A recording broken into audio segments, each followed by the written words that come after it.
Alegria, alegria, começar mais um programa Gente que Fala. Eu sou Liliane Ventura e você está ligado conosco pela tvexito.com.br, ao vivaço e também simultaneamente pela rádio Trianon 740 AM. Boa tarde, você que está conosco aí. Por 1 hora estaremos juntos. Você que vem numa excelente, ótima, mega companhia do meu querido Lucas Neto. Na sequência, teremos ainda Marcos Calazans. Portanto, fique conosco porque aqui você tem conteúdo, você tem qualidade de programação. Olha, lembrando que também você participa conosco ao vivaço no 5081-3782. Você pode ligar, pode fazer a sua pergunta, 5081-3782. E eu quero cumprimentar aqui meus queridos debatedores dessa tarde. O delegado de polícia Rubens Rezende. Como vai, Rubens? Tudo bem? Liliana, tudo bem. É um prazer estar com vocês aqui, com os demais companheiros da mesa. É sempre um renovado prazer estar aqui. Joaquim Pedro Vilaça de Souza Campos, nosso querido mestre sociólogo. Boa tarde, tudo bem? Boa tarde, é uma alegria estar junto com os colegas aqui na mesa, mais uma vez aqui no programa Gente que Fala. O desembargador Américo Angélico, que ele é presidente, gente, do Instituto dos Advogados de Santo Amaro e cofundador do Grupo de Apoio à Justiça. Seja bem-vindo. Como vai, desembargador? Salve, Liliane, boa tarde. Eu cumprimento os colegas da mesa e muito prazer em aqui estar novamente. Alegria, portanto, só falta você para compor a nossa mesa aí, para falar sobre os principais assuntos do dia. Há alguns agradáveis, outros menos agradáveis, né, do delegado? Eu começo por esse aqui, ó. Para cumprir as promessas de campanha, o prefeito Fernando Haddad, do PT, pediu aos vereadores da legenda que aprovem a margem de 15% de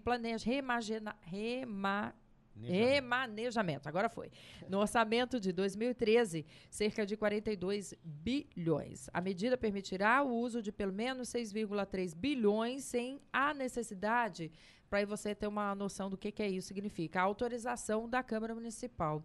A medida deve garantir o fim da taxa de inspeção veicular e o bilhete único mensal. Começou bem ou começou mal, desembargador Américo, o nosso prefeito aí? Bom, eu entendo que começou bem, né? Porque, obviamente, ele quer se desvincular da burocracia que a própria Câmara traz para aprovar ou não os projetos.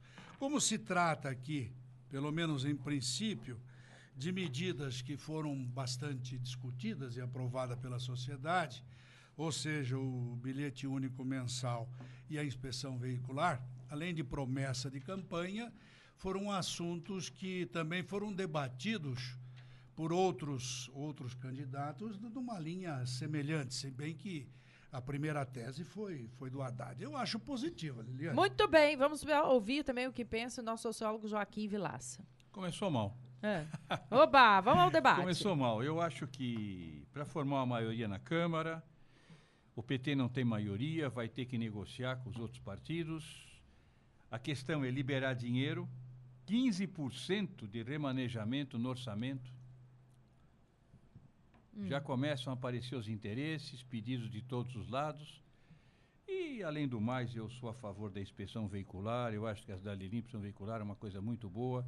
Eu tenho mais de um automóvel, fiz a inspeção veicular, eu não vejo nenhum problema nisso.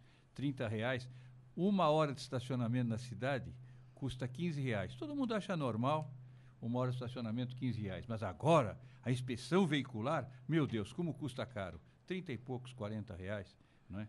E a cidade se mantém mais limpa. Mas a questão a principal é essa. Vai haver negociação na formação da maioria e não é o momento para jogar dinheiro no meio. Certo. 15% do orçamento vai ser jogado numa negociação para formar a maioria. Para você que está chegando agora, são 6 bilhões. Só uma coisinha, Joaquim, dá licença. Não é o fim da inspeção. É o fim da cobrança. Da cobrança. A inspeção veicular continua. São essas coisinhas. Não, só esse pequeno reparo. Vamos melhorar um pouquinho o estacionamento, vamos melhorar um pouquinho. Não, tem que melhorar tudo, mas também não tem que cobrar, não. Por hora de estacionamento. Não gosto de cobrar a inspeção veicular, não. A máquina já é muito rica, já pago muito imposto. Você o que pensa em casa também, doutor Rubens? Eu sou bem ou mal? Olha, agora eu estou dividido aqui. Eu acho duas coisas. Primeiro, começou bem, como disse aqui o desembargador, porque realmente eu acho que já que ele teve o mandato é ratificado por todo mundo que votou nele. Ele foi eleito. Então ele tem que ter a obrigação e tem que ter o respeito por aqueles que votaram nele, né? Tudo, para de cumprir aquilo que ele prometeu, exatamente. E ele precisa usar o dinheiro. Se para cada negociação, para cada dinheiro que ele for precisar, ele tem que negociar na Câmara, ele vai ficar muito engessado. Por outro lado, eu também concordo com o nosso sociólogo, com o Joaquim. Por quê? Pelo seguinte, o PT toda a vida foi contra isso. Toda a vida o PT achou que não, que era um cheque em branco, que não devia dar um cheque em branco, e agora eles estão pedindo cheque em branco para eles mesmos, claro, né? Então, existe aí uma tremenda incongruência. Agora, vamos torcer para que dê certo, né? A gente tem que torcer para que dê certo, porque nós vivemos aqui, espero que a cidade melhore e tudo, então vamos dar um voto de crédito ao nosso prefeito. Eu só não quero que no toma lá da cá a gente sofra consequências como as que nós estamos sofrendo agora na segurança pública. Porque isso, para mim, e eu não vou falar de governo, não. Vou falar dos governos, tá? Porque isso aqui é tudo consequência dos governos. A noite e a madrugada, após a reunião que firmou parcerias entre o governo federal e estadual para combater a criminalidade no estado, terminaram com 6 mortos e 3 feridos. O delegado Diogo Dias Zamuti Júnior foi ferido no ombro em uma tentativa de homicídio na Penha, às 22 horas. Em Itaquera, 2 homens foram mortos. E olha aí, há tiros por volta das 23 horas. Ainda, na Zona Leste, um homem foi assassinado no bairro do Iguatemi e outro na Zona Norte. A 6ª vítima foi baleada em Guarulhos, na Grande São Paulo. Vou começar pelo delegado, né, que está aqui ao nosso lado, que conhece bem esse bastidor, inclusive Rubens Rezende. A situação não tá fácil, não. O negócio tá muito feio, a gente não sabe mais a quem atribuir isso aí. Me parece que perdeu um pouco o controle, porque todo mundo coloca, não, foi o PCC que manda matar a polícia, para cada membro do PCC que vai preso, tem que morrer um policial, e parece que essa ordem está sendo cumprida. Mas também o PCC não tem essa força toda para mobilizar todo o Estado, para conseguir parar tudo desse jeito aqui. Eu tenho a impressão que aí muitas quadrilhas rivais estão se aproveitando disso para atirar em um, atirar no outro, tirar uma pessoa que está atrapalhando o negócio dele lá, está mais um acerto de contas. Tudo misturado, tudo batido no mesmo liquidificador, dá o quê? Dá uma insegurança geral para a sociedade. Olha, você também pode opinar, e eu acho importante dizer que você não precisa concordar conosco, não. Você pode discordar também, através do telefone do Gente que Fala, 5081-3782, 5081-3782, e dar a sua opinião, a sua crítica, fazer as suas considerações, tá bom? Sociólogo, professor Joaquim Vilaça. Eu já disse isso várias vezes aqui, não é? Eu acho que a questão fundamental é que nós estamos criando uma sociedade de covardes. Como covarde? Não resista, não resista, não reaja, não ande armado, não se defenda. A verdade é a seguinte, sou de uma família caipira, andava antigamente armado, sim. Todas as vezes, que sou oficial da reserva do Exército, todas as vezes que tentaram me assaltar, se deram mal, nem precisei atirar. Minha mãe morava sozinha também, quando se falecer, também se defendia. E o que aconteceu conosco? O ladrão hoje tem certeza que ele enfrenta alguém que está desarmado, mesmo que seja alguém que pode... Para ter uma arma, eu tenho armas em casa. E aviso os seus ladrões, não venham à minha casa. Não é saudável. Não é saudável. Não é bom. Eu vou me defender. Mas cada vez que alguém se defende, foi isso, ele se defendeu. A mocinha foi fuzilada porque se defendeu. O cínico do ladrão disse. O cínico do assassino ela reagiu, ela puxou a bolsa. Não pode puxar uma bolsa, que isso é uma reação. Agora, o que acontece? Na verdade, eu sei que eu sou minoria, aqui nessa mesa também, não é? Segurança é uma questão técnica, para técnicos especialistas nisso, que são os senhores delegados. Para isso tem uma academia que os forma, etc. Agora, do outro lado, é uma sociedade desarmada. É uma sociedade covarde. É uma sociedade que, se eu estou vendo um cara se assaltar na minha frente, eu não posso socorrê-lo. Por quê? Porque eu estou professor, desarmado. Não, professor, Agora, bombeiro... todo- vamos discutir. Não, a polícia não pode ter em toda parte. Deu voz de prisão, o senhor acompanhou esse voz de caso? prisão. Deu voz de prisão, que eu também acho errado. Eu não daria voz de prisão se fosse bombeiro. Deixaria assaltar e pegaria ele lá na frente, a troca de tiro em outro lugar. Né? Mas ele deu voz de prisão e acabou uma criança de 10 anos sendo vítima de bala Isso perdida. é uma coisa lamentável, realmente, mas é justamente por isso que nós estamos desse jeito. Entendi. Porque a polícia é culpada de tudo, os policiais são culpados de tudo. Hoje um soldado que atira, ele está com medo de atirar, porque a verdade é a seguinte, vamos voltar para trás no tempo. Uhum. Na minha fazenda do meu pai, do meu avô, ninguém chamava o 90. Uhum. Alguém podia chamar lá em São Carlos, no velho São Carlos, que era longe daquele tempo, o 90?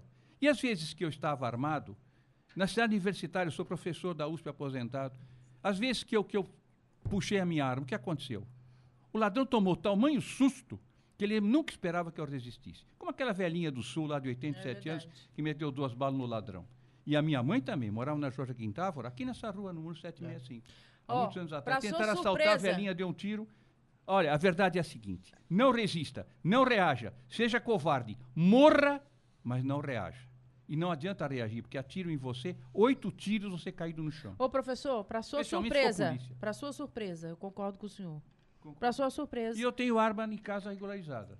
Para sua surpresa, não venham eu lá concordo que com não o vai senhor. estar bem. Nós já saímos na desvantagem de uma população desarmada e já saímos na desvantagem das leis, não é? Porque vai um policial matar o bandido em confronto, aí afastado o coronel que vira vereador, não é? Não, é truculência. Vai lá na guerra, vai lá guerrear para 20 minutos para absolver a mulher que matou o pobre do Biratã. 20 minutos. E o promotor não recorreu. Bom, enfim, e eu conheci o Biratã e tinha orgulho de ser amigo pessoal dele. Muito bem, desembargador. Agora o senhor desempata aí os pensamentos aqui. eu quero dizer que o professor Joaquim Vilaça não é minoria, não. Aí, absolutamente. Ganhou. Ainda não se estabeleceu o ponto de vista aqui. Mas esse problema da violência, isso é um processo que já vem, lamentavelmente, de longa data. E eu tenho a impressão que as autoridades em geral, eu não estou falando nada pessoal, a autoridade como um todo o esquema, toda a estrutura que existe no Brasil, não só em São Paulo, está no Brasil, ela está numa filosofia totalmente errada. Existe um processo, eu acredito que até consciente, para a sociedade é um processo inconsciente. Mas é um procedimento, uma filosofia que vem trazendo uma inversão de valores que, num raciocínio comum, numa conversa comum, é totalmente inadmissível e totalmente incompreensível. O bandido tem pena de morte, nós não temos. E quando vamos aplicar as penas, não podemos aplicá-las porque não há presídio, não há lugar para prender. No Brasil, o preso tem visita íntima.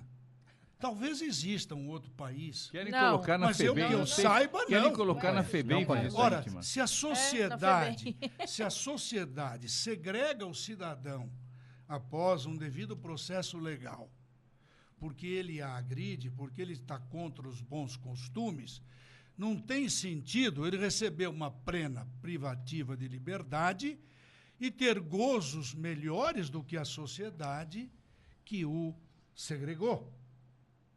Então, o que acontece? O professor disse bem, por que a sociedade está desarmada? Isso é bom nos Estados Unidos, mas não aqui no Brasil. É preciso que o nosso governador, porque estamos falando de São Paulo aqui, seja mais enérgico. Em que sentido? Em todos os sentidos. Que é fazendo parceria com o governo federal, assim como fez o Rio de Janeiro. Porque nós temos que pensar no momento da sociedade. Você não pode mais sair de casa. É isso mesmo. É ridículo. A minha filha caçula tem 30 anos. Ela jantou comigo recentemente e eu sempre digo isso a ela. Silvia, quando você chegar na sua casa, que ela mora perto de mim, você me telefona. Ainda tem isso. Um dia ela esqueceu de telefonar. Desespero bateu. Eu fiquei preocupado. Será que aconteceu alguma coisa para a Silvia? Engraçado, eu fui assaltado 4 vezes por pessoas armadas. Eu dei o relógio, dei isso, dei aquilo. E o que nós estamos fazendo? As nossas autoridades estão amordaçadas. Começou com aquela história de direitos humanos, que houve uma interpretação errônea sobre direitos humanos e trouxe nessa interpretação errônea um exagero no sentido de amordaçar a sociedade. É isso mesmo. Que me perdoe o governo Alckmin, que está no governo há quase 20 anos, desde o tempo de Covas, quando Sua Excelência foi vice-presidente do governo Covas. E depois foi vice-governador novamente.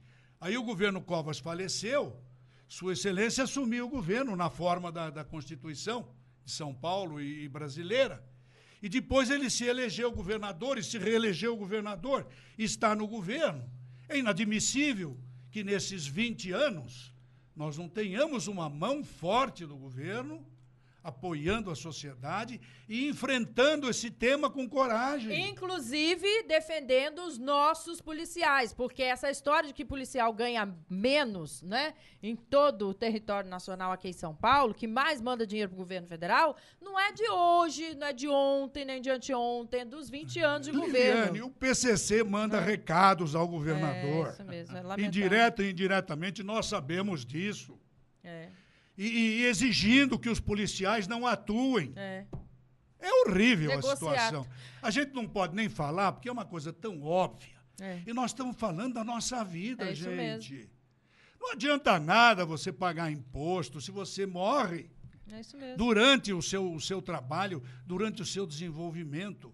Não adianta essa situação se nós não temos um mínimo de segurança com relação às nossas famílias, e, sobretudo, aos nossos amigos. A inversão de valores que o senhor falou, desembargador, do medo, inclusive. Hoje, é a população que tem medo do bandido. Antes era o bandido que tinha medo da polícia, da população que reagia, como bem colocou o professor Joaquim. Corria na cidade e a multidão atrás. É isso aí, pega ladrão. Pega ladrão. Olha aí, gente, a onda de violência que atinge a Grande São Paulo deixou um saldo de 197 pessoas assassinadas entre 8 de outubro, não estou falando do ano passado, não.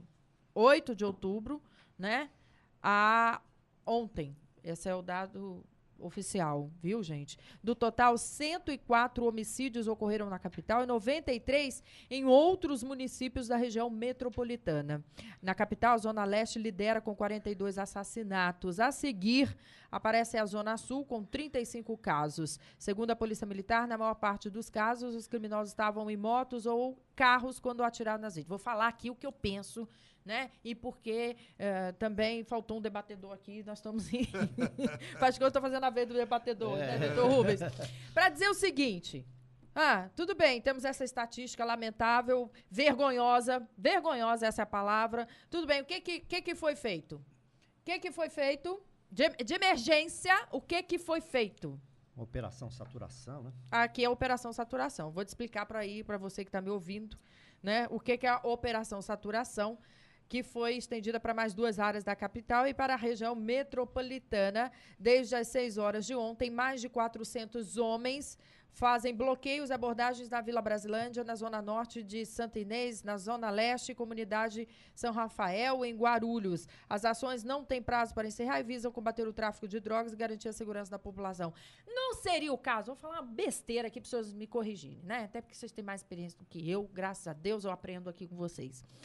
Não seria o caso, nesse momento, não poder ter garupa em moto?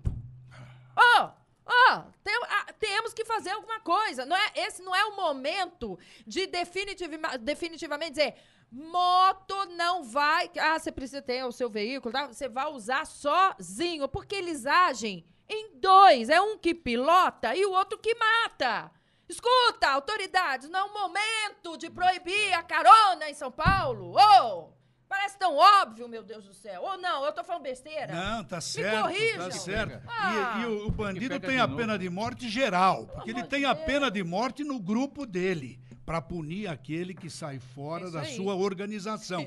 E tem a pena de morte para os civis. e para os próprios militares, para a própria polícia. Eles estão executando a polícia de São Paulo. Execução. O policial chega em casa, vai ver a sua família, vai descansar. É assaltado ao entrar na sua residência. Por quê? É assaltado? Não. É executado. Não, por bandidos, executado. Né? Não é por motociclista. E não é um, não são dois, são dezenas, centenas. É uma vergonha. Olha, deixa eu falar um pouquinho aqui. Essa operação saturação é uma operação que ela surgiu, ela veio de um trabalho de inteligência. Quer dizer, não é que de repente resolveram trabalhar e foi todo mundo para a favela, os 400 policiais que dizem aqui estão na favela, não foi bem assim. Depois de muito estudo e checagem de informações e pessoas infiltradas e escuta telefônica mesmo, descobriu-se que existe nesses 3 locais aqui um centro onde essas ordens de execução partiam. Então isso aí foi para abafar. Como é muito difícil pegar com a mão na massa lá e fazer um flagrante nisso aí, qual é a ideia? A ideia é fechar de forma que o traficante mesmo, começa a ter prejuízo. Aí o que ele acontece? Desculpa, delegado, que serviço de inteligência é essa? Que sabe que o foco tá ali? Não, entendeu? Peraí, tem que esperar para dar flagrante. Que inteligência é essa? Não, mas você é um papel que ele escreve e dá pro mensageiro. É muito difícil você pegar isso aí, você conseguir pegar isso aí. Mas sabe-se que tá lá, que tá naquele lugar. Mas eu amo Joaquim Barbosa lá no Supremo, que trabalha em cima de evidências, porque a evidência é tão fato, né? Olha, viva o Supremo tá segurando um pouco, viu? Eu Tá acho, resgatando um pouco. Eu acho. Nós vivemos um Estado de Direito, isso que a gente precisa começar a entender também. Eu quero saber o seguinte, o que você falou eu concordo plenamente, vamos tirar a garupa da moto. Agora, como é que você faz para tirar a garupa da moto? A partir de hoje é proibido? Sim, o cara fala, peraí, cadê eu a Câmara Municipal? Não, senhor, cadê a Câmara Municipal? Cadê o nosso poder legislativo? Cadê a... Eles querem oferecer ajuda? Cadê? Por que não vem de lá nesse sentido? Posso Deixa eu falar uma coisa, ajuda federal? Ajuda federal, veja só. Isso é pra Ajuda é um termo muito genérico. Mas o que é? A partir do momento que o governo do Estado permite que a União venha tomar conta da segurança, isso caracteriza uma intervenção no Estado de São Paulo. Ou seja, o governador não é mais governador. Cabe ao presidente da República, ou à presidenta da República, nomear o interventor em São Paulo. Então eles mudaram a palavra intervenção, inclusive não pode haver eleição nessa época. Fica tudo suspenso. É um momento de intervenção, como se houvesse uma guerra. Muito bem. Ué, não tá vendo? Momentinho. O que acontece? Então faz um negócio, ajuda. No Rio de Janeiro fizeram uma intervenção branca. Ou seja, fizeram a intervenção mesmo, botaram os militares na favela e o governador ficou quieto e o presidente também ficou quieto. Com todo respeito, delegado, a pergunta é, funcionou? Funcionou. Porque hoje nós não temos mais que pensar muito em teoria, em burocracia. Não funciona. Já está cabendo aqui um momento de exceção. É isso Agora, aí. A sociedade Chega. e o poder político brasileiro tem até condição de criar um regime de exceção. Peraí, se houver um desembargador, acordo geral eu gostaria para uma atitude de resposta firme aí nesta situação. Uma palavrinha só. O senhor acha que funcionou? Muito bem, funcionou lá. Funcionou, agora, veja só onde eu quero chegar. Será que as pessoas que têm interesse em intervir no Estado de São Paulo, porque é o único lugar que até hoje eles não botaram o pé, também não são as mesmas que estão fomentando essa coisa pelo amor toda? de Deus, faz isso não. Não podemos pensar desse jeito. Temos que nos ater ao fato. A Famílias violência em estão São sendo Paulo dizimadas, não. faz tempo que é pior do que a violência no Rio. Doutor, Embora a Globo no Rio ela mostre de muita jeito coisa, nenhum. mas a violência em São Paulo De está jeito difícil há muito tempo. Não, o senhor vai desculpar. Há muito tempo. São Paulo foi os a presídios, peraí. as fugas, os presos que não voltam. Não, a violência em São Paulo essa lei é federal. está impossível. Desembargador, veja Deixa o só. professor São Paulo Vilaça foi o primeiro estado a conseguir uma média de homicídios compatível com os dados da ONU. Parece que é menos de 6 homicídios por cada 100 mil habitantes. Foi o primeiro estado a conseguir isso depois de muito trabalho. Não foi brincadeira.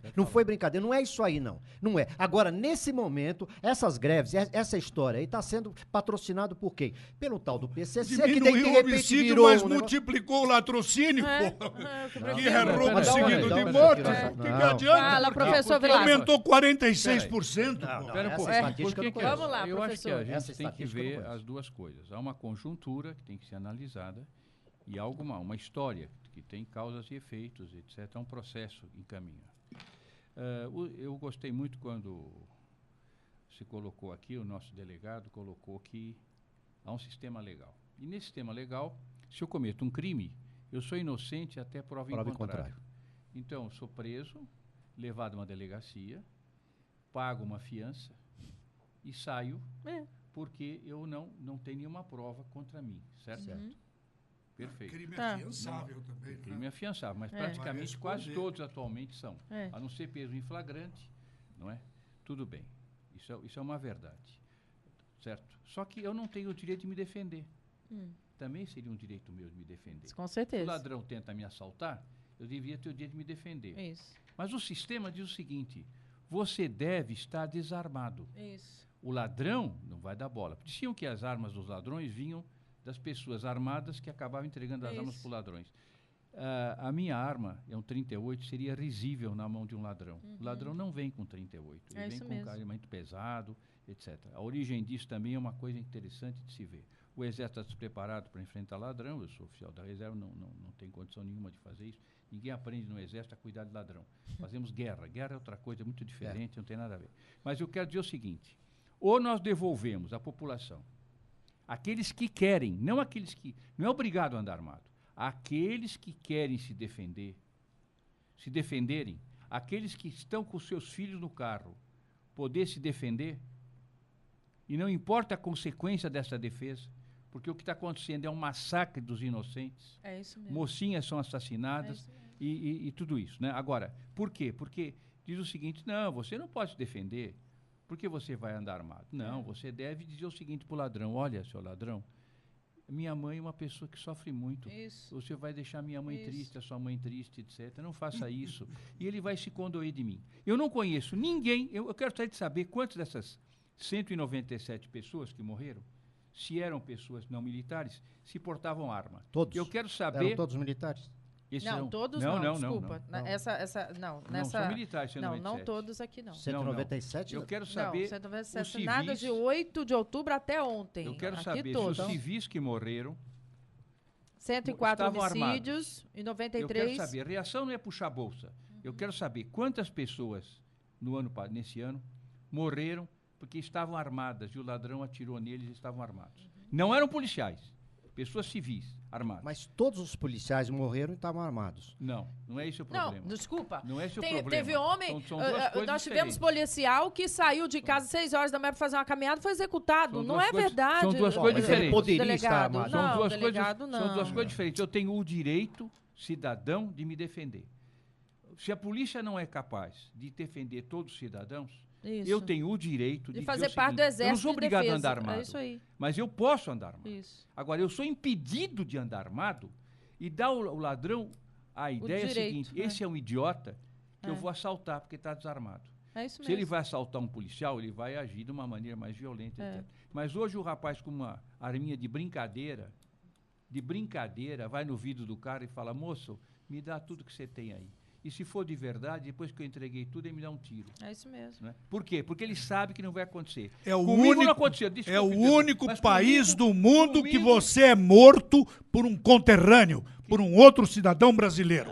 É o único país no mundo em que o brasileiro é assaltado por outro brasileiro e é morto por outro brasileiro sem nunca tê-lo visto, sem nunca ter feito nada. Vamos, é horrível isso. O que acontece? Eu estava no meu carro 2 vezes e o ladrão veio me assaltar.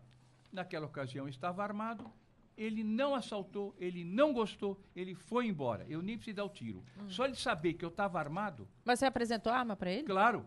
Lógico, a hora que eu abri o vidro e coloquei o revólver. Eu acho na cara dele. Ele falou assim, o nosso espectador, ele falou assim: sujou, né? Falei, sujou. Doutor, agora, se ele reage, eu dou um tiro nele. Agora acontece o seguinte: doutor, o que aconteceria comigo? O que aconteceria comigo? Eu era um sem vergonha, um cara que atirou num coitadinho do menor, despreparado, um coitadinho de uma vítima que morreu. Ou nós devolvemos à sociedade brasileira a capacidade de reagir, como ainda existe em alguns lugares do Brasil, onde moça donzela na rua tranquila, você vai lá no Crato, no Ceará, você vai em Barbalha, você vai no Vale do Cariri e vão te dizer o seguinte: ladrão não se agrada daqui. aqui o clima não é bom para Favorável. ladrão. E muito menos para estuprador e assassino. Lá não tem lei, lá não tem lei. Onde o senhor tá Graças citando, a Deus. Mas Se a graças lei a eu Deus, morrer tranquilo, não, mas peraí, eu não quero mais a lei. O senhor veja falhou, só. né? O senhor- O Estado eu falhou. jamais falaria para alguém que a pessoa tem que andar armado. Se a pessoa não for preparada para isso, e mesmo preparado, não deve reagir. Até por quê? Até porque o fator surpresa é que vale. Surpresa Esse indivíduo... do ladrão, a hora que eu der o tiro Doutor, nele, mas como vai é que o ser senhor vai dar o surpresa tiro nele dele. se ele apresentou a arma primeiro? Ele atira antes. primeiro. Eu não apresento arma, eu atiro. Delegado, Vai morrer com a arma eu na já mão. fui abordada Não tô várias vendo. vezes no semáforo. Ah. Todas as vezes eu vi o ladrão se aproximando, sabia que eu ia ser assaltada. Tanto é que foi frustrada, porque das 2 vezes eu arranquei com um carro, bati em outro carro, dei prejuízo para outras pessoas, para mim, as pessoas... Se eu estivesse armada, do retrovisor já tinha dado um tiro no pé dele. A hora que você fosse... Agora, veja bem, O fator surpresa tá do lado dele. aconselhar o cidadão a andar armado. fator É surpresa- dar o direito ao cidadão Se que defender. quer andar armado, que tire a sua não tô habilitação, discutindo isso do o direito. seu Faça porte o seu de teste arma, que psicológico. tem esse direito. Porque ele Tem paga antecedente. imposto. Tem esse Porque direito. ele paga imposto, tem antecedente, endereço, tudo. Exatamente. ele tem endereço, ele tem imposto assim pago. como você tira a Pô. sua carta de motorista, Isso, e responde. você tem direito a ter o seu porte de arma e, se quiser, anda armado. Também acho. É um problema seu. Como eu tenho Agora, na minha desarmar a sociedade e fazer com que a sociedade seja conivente com o ladrão, com o assaltante, com o mau elemento, isso é dar espaço a ele, isso é estimular a criminalidade. Tanto é verdade que a criminalidade vem crescendo assustadoramente. Então, me responde uma perguntinha só. Por que nos Estados Unidos, que você pode comprar, e nem em todos os estados dos Estados Unidos, você pode comprar e andar com uma arma? Alguns estados. Esse número de estados na qual o uso de arma é proibido está crescendo. A cada ano está aumentando. Eu não sei o número exato. Por quê? A criminalidade dos Não, eu Estados queria Unidos, saber, é uma pergunta. se é só uma comparada pergunta. com a pera nossa, aí. é uma Se comparada piada. com a nossa, é uma piada. Eu quero piada. saber, lá pode, tem estados, podem, você vai, qualquer pessoa com 18 anos chega e compra uma metralhadora. Muito bem. Aí acontece que um louco qualquer vai, compra uma metralhadora, vai numa escola e metralha lá 40 pessoas. Nós Nós não estamos falando estamos, de doutor, aqui nós tivemos também. Permite uma parte. É doido, o senhor já falou, louco. Não estamos falando em liberação de arma. Eu estou dizendo o seguinte, uma pessoa... Não, mas estão exagerando na professor. forma que está falando. Não, eu Doutor, estou entendendo. deixa eu estou eu colocar entendendo. de Do novo. jeito que ele está Não, falando, nós porque somos... está colocando a posição de que eu vou comprar na loja ali da esquina uma metralhadora. Não é assim. Veja bem, eu sou uma pessoa, como já disse, que sei atirar, tenho antecedentes bons, graças a Deus, certo? Sou equilibrado, já estava armado e fui ameaçado de ser agredido e não reagi. Então, conheço-me. Muito bem, uma pessoa vai lá, faz... Eu tenho uma arma em casa.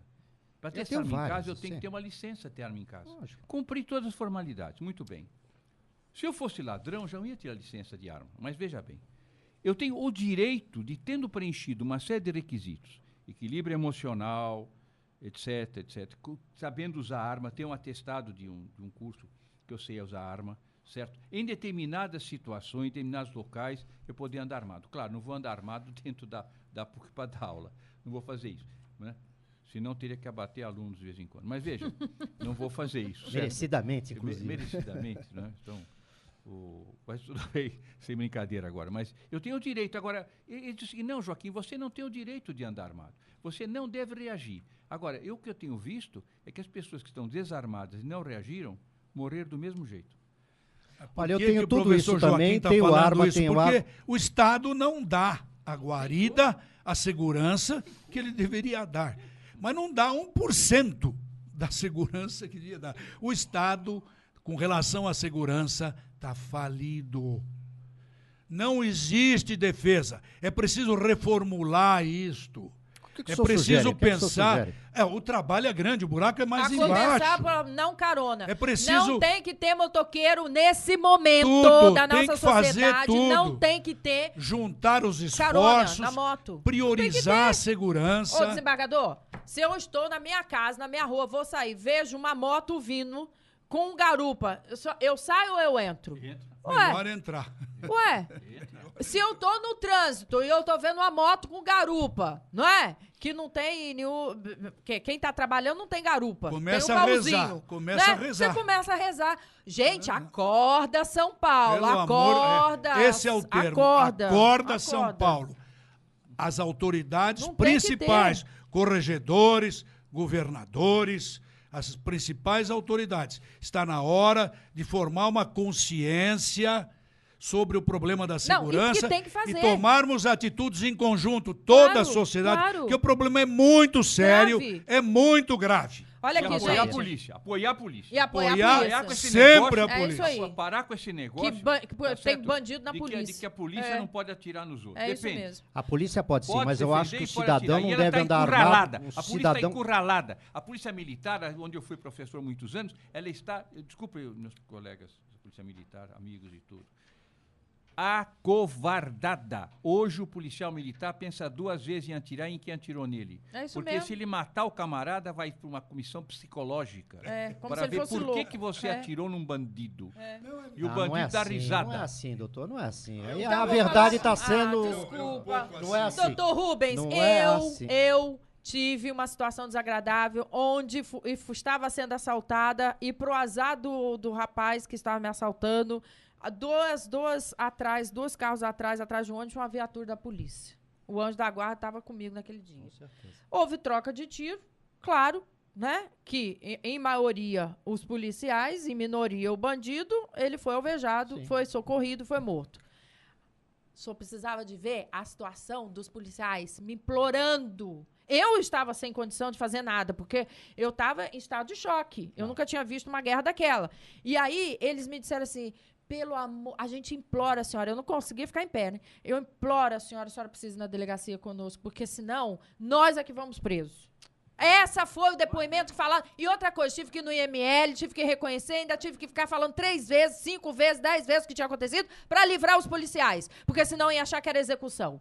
Tá bom? Porque senão era achar que era execução. Mas eles atiraram na direção do policial e eu vi, assisti, vi tudo e o policial reagiu por conta disso. Então, faz-me o favor, o policial precisa ser melhor cuidado, ser valorizado, a população tem que abraçar, não é? Esse cidadão que sai em nossa defesa, que fica exposto lá com a sua farda, porque ele não é como bandido que vem na calada da noite, ou na calada da madrugada, ou trajado como um civil comum, ele é alvo fácil, o policial tem que ganhar mais, o policial tem que ser valorizado, e mais do que isso, eu quero saber o que o Estado está fazendo para essas famílias que estão sendo dizimadas dos seus pais de família, dos seus filhos, de muitos que eram mantenedores da casa. Eu quero saber, é isso que o Estado precisa vir a dar essa satisfação, não é ficar, não está acontecendo nada. Não tá meu bairro ninguém sai depois das 8 da noite. Não dá mais para Ninguém minimizar. sai. Não dá tem mais toque de para recolher. contemporizar. Pô, só não vê quem Eu já não descobri quer, uma pô. coisa. Ué, Acorda São Paulo. Sabe quem está financiando isso?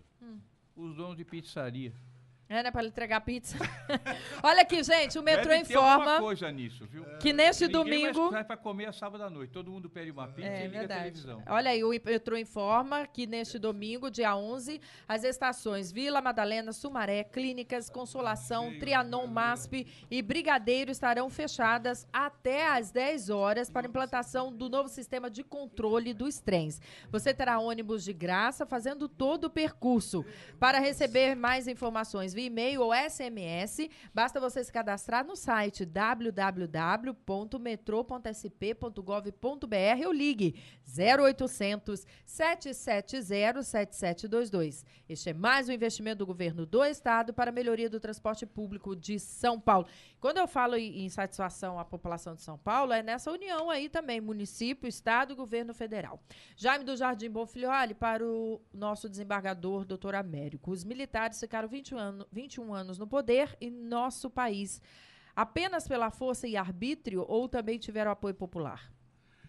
Olha, eu não gostei do governo militar. Pessoalmente, eu era estudante em 1964. Os abusos também, né? Eu entrei na Faculdade de Direito aqui da USP, em São Paulo, em 1962. Então, eu cruzei por esta situação. Nós tivemos o problema do João Goulart, tivemos o problema do Jânio Quadros, assim, uma pequena retrospectiva. E o governo militar, eu acredito que ele não foi feliz no Brasil, porque o governo militar teve uma força muito grande e, em princípio, ele trouxe assim um benefício para a população. Mas, ao longo do tempo, em que pese nomeando governadores e tomando umas certas atitudes, a população acabou se insurgindo contra a ditadura. Porque nós temos a história mostra que a ditadura não é a melhor forma de governo. A melhor forma de governo é realmente a democracia, mas desde que o povo seja educado, ou melhor educado do que o brasileiro. Então, o que nós vimos? O movimento das diretas já, salvo o melhor juízo, em 1973, 1975, do qual eu participei, até aqui na Praça da Sé, exatamente 82, que era para que o Brasil voltasse a um regime democrático, onde a iniciativa particular tivesse mais oportunidades de atuação, o que acabou ocorrendo. Mais ou menos, porque com essa quantidade de partido aí também, Liliane tá falando besteira, não tô não, pensa aí comigo. Que também, com essa quantidade de partido, com esse toma lá, dá cá, com essa história de que eu não governo sozinho, eu tenho que distribuir, porque é isso que é ser feito mesmo, né? Tem que distribuir aqui, e muitas vezes distribui de forma errada, né? E na maioria das vezes é de forma errada, porque todo mundo olha o umbigo lá, né? O que acontece? Sofremos todos nós. São mais de 60 partidos, né? Olha aí, o Cícero Duarte da PV, professor Joaquim, na minha opinião, os royalties do petróleo devem ser distribuídos no Brasil todo e não só no Rio de Janeiro e Espírito Santo. Espero que a presidente Dilma veja isso. O senhor o que acha? A mesma coisa. O Gabriel Tatuapé fala, Liliane, quando a senhora fala que os problemas da segurança pública têm a responsabilidade também de outros governos, é oportuno lembrar que o PSDB é governo do Estado de São Paulo há 18 anos. Então, eu vou só estender um pouquinho. Espírito Santo não é 18 anos lá que o PSDB foi governo. É geral. A insegurança está no nosso país. Nós estamos vivendo um momento em São Paulo de guerra. É diferente, né? Mas é geral. Me fala aí algum estado que você saiba que tenha... segurança. Não, que tenha produtividade, que mande dinheiro, que não tenha bandido lá atuando. Eu não sei, eu não conheço.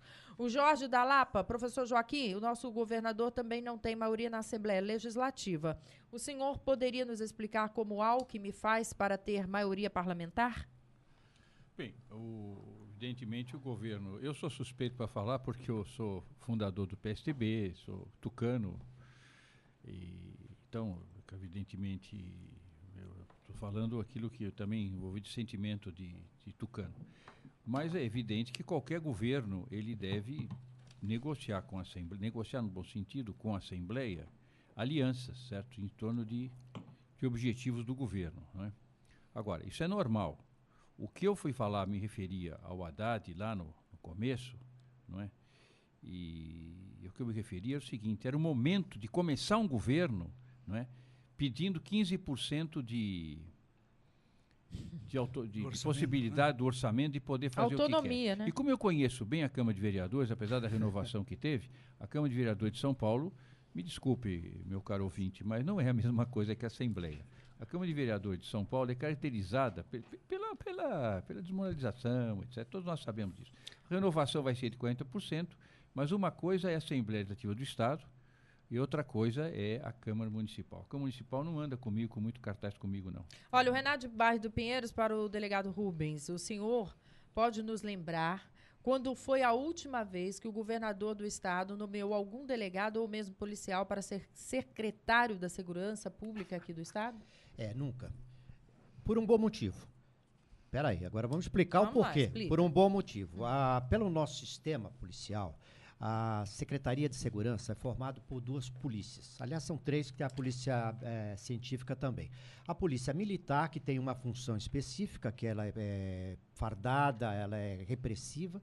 A polícia civil, que é mais uma polícia uma polícia judiciária para preparar os procedimentos, os processos que irão para o fórum, e a polícia científica. Então, são 3 polícias. E ele nunca nomeou nem um delegado, nem um coronel, nem um diretor da Polícia Civil. Sempre uma pessoa de fora, porque a partir do momento que ele tem 3 divisões, vamos chamar de divisões assim, se ele nomear de uma dessas divisões, o que acontece? As outras 2 vão ficar meio... Mas, meu Deus, é igual partido político. político, fica nhenhenhê, dodói. Eu tenho horror de gente pode. dodói.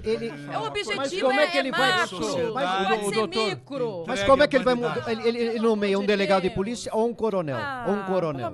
Ele não pode, então ele vai... Mas aí é outra coisa. Ele tem que nomear alguém com competência, aí eu concordo. Ele talvez ao achasse junto aí na sociedade outras pessoas, mas ele não pode, a uma dessas três facções, ele puxar uma pessoa e colocar essa pessoa como superior do outro que está numa... Peraí, o doutor Rubens não quer falar, mas eu vou falar, porque eu não sou policial. Fala. A polícia de São Paulo, tanto civil como militar, é extremamente competente. Sim. A formação de um delegado em São Paulo, na Academia de Polícia Civil, lá na entrada da USP, vale a pena que o nosso ouvinte um dia visite a academia, o cuidado com que aqueles cursos as são aulas, feitos, eu sou as professor, aulas, o nível dos professores, muitos da Universidade de São Paulo, para ver o nível que se dá e a formação que se dá a um delegado. Chegar à carreira de delegado, ao cargo importante, né, é uma coisa muito difícil, demora muitos anos e realmente é uma coisa... A tradição da Polícia Civil de São Paulo é de excelente qualidade. A mesma coisa, e mais ainda talvez, se pode dizer da Polícia Militar, porque aí a coisa é mais rígida, inclusive. Não é? A Polícia Civil, no mesmo sentido, é mais light, etc. A Polícia Militar exige sacrifícios muito grandes, né, na parte física também, etc. A hierarquia é muito formal, muito formal, etc. Eu, muitos anos, dei aula na Academia de Polícia Militar para formação dos coronéis. Desde 93 não estou mais lá, mas durante 10 anos dei aula para eles. E uma das coisas que eu mais respeito nesse país são a Polícia Civil de São Paulo e a Polícia Militar de São Paulo. Pela capacidade técnica, pela formação, pelo cuidado da formação dos membros das duas organizações. Eu acho que as pessoas não acham isso, mas, na verdade, eu quando vejo um policial civil e um policial militar, eu realmente confio, porque eu sei que é gente tecnicamente muito bem qualificada e há uma seleção muito forte. E se você é delegado ou é oficial da Polícia Militar, e você não se comporta bem, meu amigo, a coisa não vai ficar bem para você, não. Você vai se danar. Pois é, punição existe para ele. O que você quer explicar, delegado? Não, nada. Já tinha falado. Tá. Vamos falar dessa situação aqui, que já foi mencionada aqui na nossa mesa também, mas eu vou voltar, que após 3 dias de julgamento, Carla Sepolina foi inocentada de acusação de assassinar o coronel Biratã Guimarães em 2006. Sepolina foi declarada inocente pela maioria dos jurados que consideraram insuficientes as provas apresentadas, né, pela promotoria. Carla Sepolina era acusada de homicídio triplamente qualificado por crueldade, motivo fútil, sem chance de defesa. E aí? Bom, nós estamos vivendo aqui no Brasil uma época de impunidade, né? Nós temos tido até citado a impunidade como razão, como causa de grandes males e de estímulo à criminalidade em geral. Agora, aqui no caso da Carla, nós temos que considerar que houve aqui um julgamento e a maioria dos jurados consideraram a ré inocente. Ora, o júri popular, como a gente costuma falar, o julgamento é feito por um número de cidadãos que são escolhidos e eles julgaram. Nós temos que aceitar esse julgamento. Do ponto de vista de direito e do ponto de vista de fato, nós temos que aceitar esse julgamento, porque ele se baseou aqui em insuficiência de provas. Eu, pessoalmente, não tenho conhecimento de fatos né? ou de elementos para poder fazer um comentário aqui de que se esse júri popular foi, entre aspas, infeliz nesse julgamento ou não. Eu não tenho elementos aqui para saber, porque, assim, lato sensu foi o onus probandi aqui, que não é o elemento de provas. E o júri popular é um sistema de julgamento que já existe no Brasil há muitos anos e é respeitado. Então, a sociedade a julgou. Mas concorda que há algumas coisas estranhas nesse julgamento? Muitas coisas estranhas. Primeiro, o júri se reuniu 20 minutos. 20 minutos. Isso não é normal? sei, eu acho que os jurados Quando tem às vezes discussão, demoram horas. demora mais. Demora muito, quer dizer, 20 minutos, acho que é o todos recorde. estavam de acordo. Eu pra acho que é o terminar essa recorde. E foi votação. 7 a Muito 0. rápido, Então, né? 7 a 0, 7 a 0. 20 minutos. A figura, o Biratã Guimarães, é uma figura polêmica. Foi primeiro condenado, depois foi absolvido. Era um coronel de atuação, etc. E muito bem. O Tribunal de Justiça a questão que colocou, foi absolvido, claro. O que se colocou é o seguinte: afinal, o coronel se matou? Porque se a única pessoa que esteve no apartamento dele naquele período com provas foi essa senhora e ele não se matou, então teria que dizer. Agora, o mais estranho de tudo, e para terminar, é o seguinte: normalmente, fosse eu promotor, recorreria de uma decisão que durou 20 minutos. Não importa se os jurados julgaram ou não julgaram, o promotor recorre. É normal o promotor recorrer, faz parte da regra. Faz parte da regra. Que ele não se conforma. Ele não vai recorrer, que não vai fazer, ele não vai recorrer. Ele disse que ele não concorda, mas não discute com a decisão. Que coisa extraordinária. Eu nunca vi uma coisa. Eu acho que é um caso único para mim. Porque todo promotor é encrenqueiro. Lógico. Promotor é encrenqueiro. O promotor gosta de uma briga. Aliás, vive disso, de controvérsia, né? Ele fica desesperado quando não tem um problema para ele atacar. Então, ele é assim. Meus amigos promotores, pelo menos, são assim. Não é? Não, eu tenho um amigo promotor que não é assim, Então não é bom promotor. O bom promotor é aquele que é encrenqueiro. Ele vai para trás dos problemas, ele cria problema, luta, certo? E para fazer justiça, porque tem o advogado de defesa, tem o promotor e o juiz. É assim que a justiça funciona, graças a Deus, né? E tem o advogado de defesa também. E um vai ganhar, outro vai perder, mas tudo bem. Agora, aqui não. Aqui o promotor falou, não carece, né? A minha terra fala assim, não carece. Não carece de fazer recurso, porque não vai dar certo, viu? Vamos Isso lá. Não é de promotor, viu, turma lá do interior nosso? Mas deixa eu falar o seguinte aí. Ele julgou tudo, né? Tá julgado, né? Deixa, né? O que aconteceu ali, eu achei muito estranho. Se eu tivesse no júri, com certeza eu votaria pela condenação dela. Mas eu estava... a gente não conhece os autos, esse que é o problema. A gente está falando aqui sobre aquilo que nós ouvimos. Um falou que o jornal aí, uma frase, alguma coisa do jornal. Eu tentei procurar saber qual foi a base da defesa, como a defesa conseguiu, e ela conseguiu, pelo que eu li no jornal também, então estou falando por cima, não é uma opinião assim com muita convicção, porque veio desse parecer aí, foi o seguinte: o laudo diz que esse indivíduo faleceu em 12 horas do momento da perícia. Então, desse momento da perícia, parece que foi feito no dia 5 horas da tarde, ou seja, ele deveria ter falecido em torno de 8 horas da manhã. E às 8 horas da manhã, ela não estava lá. Então, baseado nisso, porque nesse laudo pericial feito pelos médicos legistas, que ele teria falecido em torno de 5, 6 horas da manhã. E ela saiu do apartamento, e ninguém mais entrou depois, mas ela saiu do apartamento em torno de 10 horas. É por isso que os jurados também foram convencidos por um advogado, que com certeza deve ser que apresentou isso. Mas espera aí, se o laudo está dizendo que a pessoa faleceu às 6 horas da manhã, ela saiu de lá às 10 e não voltou, e depois das 10 em diante todo mundo sabe onde ela esteve, então acho que isso aí convenceu aos jurados. Então não foi uma coisa assim que caiu do céu, realmente todo mundo se reuniu e resolveu, não, vamos absolvê-la, vamos continuar com a impunidade no país. Não foi.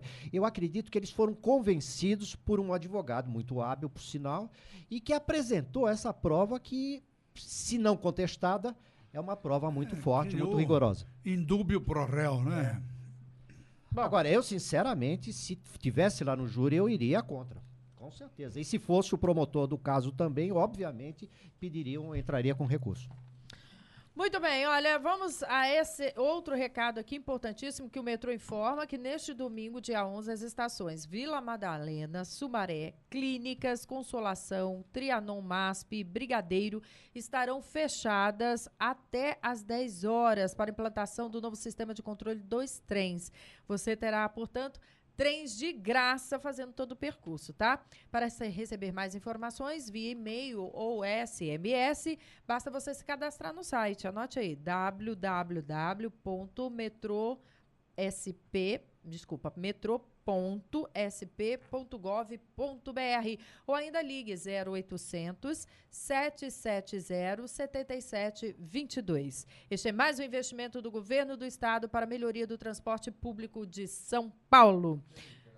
Vamos agora a mais 10 minutinhos de programa e eu preciso tratar desse assunto aqui, que em votação simbólica a Câmara aprovou ontem 2 projetos de lei que tornam crimes roubos e invasões na internet, gente, olha aí. Um dos projetos foi batizado de Lei Carolina Dickmann, que em maio teve suas fotos sensuais, né, furtadas e vazadas, publicadas na internet. As 2 medidas tornam crime aí a invasão de computadores, violação de senhas, obtenção de dados sem autorização e a clonagem de cartão de crédito ou débito. As propostas seguem para a sanção da presidente Dilma Rousseff. É o mundo virtual, né? Acho que já chegou lá também a violência. Vamos lá, professor Joaquim Vilaça. Eu acho muito Quanto tempo eu tenho, Zenilda? Zenilda? Acho muito bom isso, mas... 3 minutos?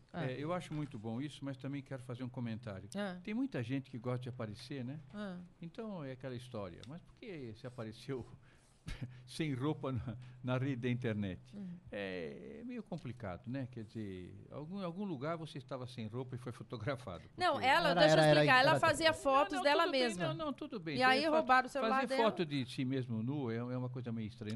Professor, nunca por fiz favor, uma foto. Eu faço lá pra ver minhas imperfeições. Porque agora é assim, ó, pelo celular você aumenta lá, sabe? Aí só vê, nossa, como tá feia a coisa.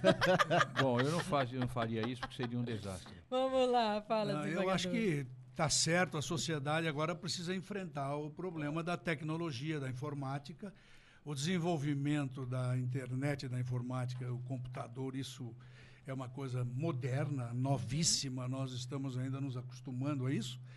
E, obviamente, isso vai trazer, já está trazendo mudanças e vai trazer muitas outras, porque isso é uma sequência assim, de um crescimento tecnológico que o mundo está vendo e vai sofrer muito mais. Então, é mister que a legislação acompanhe isso, que a legislação imponha limites, que a legislação tenha coloridos com os procedimentos das pessoas que usam a internet, tanto do agente como do paciente.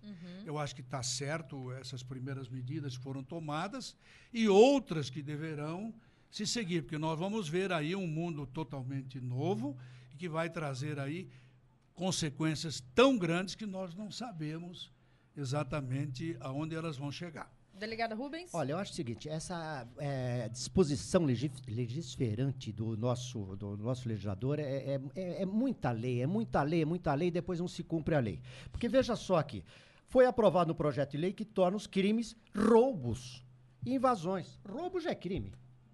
Então, quer dizer, foi aprovada uma lei que torna roubo, mas desde 1940 o Código Penal já diz que roubo é crime. Então, eu acho que dá para adequar... Se não tiver lei específica, você não pode condenar alguém na internet se você tem um roubo de patrimônio, e aqui é um roubo de imagem, quer dizer, roubo, precisa especificar a legislação. A subtração mediante força, né? Mediante... Mas isso então. Acabou! Que pena! Agradecendo aqui a participação do sociólogo Joaquim Pedro Vilaça de Souza Campos, o delegado de polícia Rubens Rezende, o desembargador Américo Angélico, você que esteve aí conosco, nosso carinho, nosso muito obrigada pela atenção. Lembrando que esse programa fica, né? E você pode assistir novamente no gentequefala.com.br. Liliane Ventura que vos fala, direção-geral do jornalista Fausto Camunha, produção Zenilda Salvato, redação Nicole Dalmaso, Cléo Rodrigues no som e todos os nossos colaboradores. Um beijo a todos e até amanhã.